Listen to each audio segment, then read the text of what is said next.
खुशामदीद। आज हम एक ऐसी गाड़ी की कहानी में गहराई में उतरेंगे जो अब एक मॉडर्न लेजेंड बन चुकी है। 2011 की BMW 1M कूपे।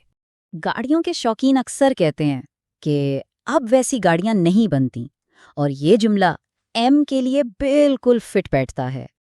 लेकिन सवाल ये है कि सुपर कार्स के इस दौर में इस छोटी सी BMW में आखिर ऐसा क्या खास है? तो चलिए इस मॉडर्न क्लासिक के लेजेंड के पीछे की वजह जानते हैं। तो सबसे पहले ये समझते हैं कि आखिर इस गाड़ी का स्टेटस इतना ऊंचा क्यों है? क्यों इसे मॉडर्न दौर की सबसे बेहतरीन ड्राइवर फोकस्ड कार्स में से एक माना जाता है?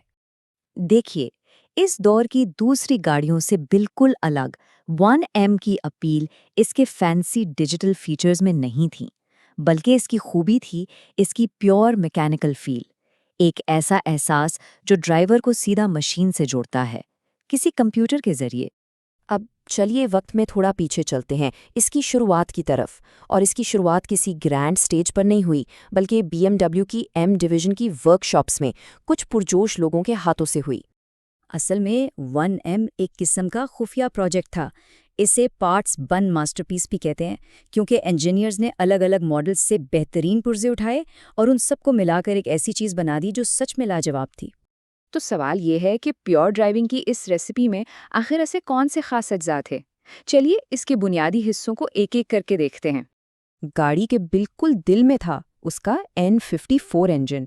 और यहाँ पर एक दिलचस्प बात है, ये कोई खास M इंजन नहीं था। ये वही इंजन था जिसे ट्यूनिंग कम्युनिटी इसकी ज़बरदस्त मजबूती और पावर पोटेंशियल की वजह से बहुत पसंद करती थी। अब जो चीज़ वाकई दिलचस्प है वो है इसका ओवर बूस्ट फंक्शन। इसका मतलब ये था कि जब भी एक्सेलरेटर पूरा दबाया जाता तो चंद सेकंड्स के लिए गाड़ी को एक ज़बरदस्त टॉर्क का झटका मिलता था और एक्सेलरेशन बिल्कुल ही नेक्स्ट लेवल हो जाती थी। और ये चीज़ बहुत ज़रूरी है, हर 1M बगैर किसी इस्तिस्ना के सिर्फ 6 स्पीड मैनुअल गियरबॉक्स के साथ आए। कोई ऑटोमेटिक, कोई DCT ऑप्शन था ही नहीं। ये एक बिल्कुल साफ पैगाम था कि ये गाड़ी ड्राइवर के लिए और सिर्फ ड्राइवर के लिए बनाई गई थी। और यहाँ से एनालॉग फील की कहानी शुरू होती है। आजकल की इलेक्ट्रिक पावर स्टीयरिंग के बरक्स 1M में हाइड्रोलिक सेटअप था। इसका फायदा, ये स्टीयरिंग ड्राइवर से बात करती थी। सड़क की हर छोटी से छोटी तफसील सीधा ड्राइवर के हाथों तक पहुंचती थी। एक ऐसी चीज जो अब नई गाड़ियों में मिलती ही नहीं। जाहिर है इतनी पावर को संभालने के लिए एक मजबूत चेसिस की जरूरत थी। तो इसका हल क्या निकाला गया? इसके चेसिस को इसके बड़े भाई यानी M3 से लिए गए पुर्जों के साथ जबरदस्त तरीके से अपग्रेड किया गया। चलिए अब आगे बढ़ते हैं और देखते हैं कि ये सारा टेक्निकल हार्डवेयर मिलकर ड्राइविंग सीट पर एक जज्बाती तजुर्बा कैसे बनाता है। इसका छोटा व्हील बेस और ताकतवर रियर व्हील ड्राइव सेटअप इसे एक बहुत ही प्लेफुल और फुर्तीला किरदार देता है।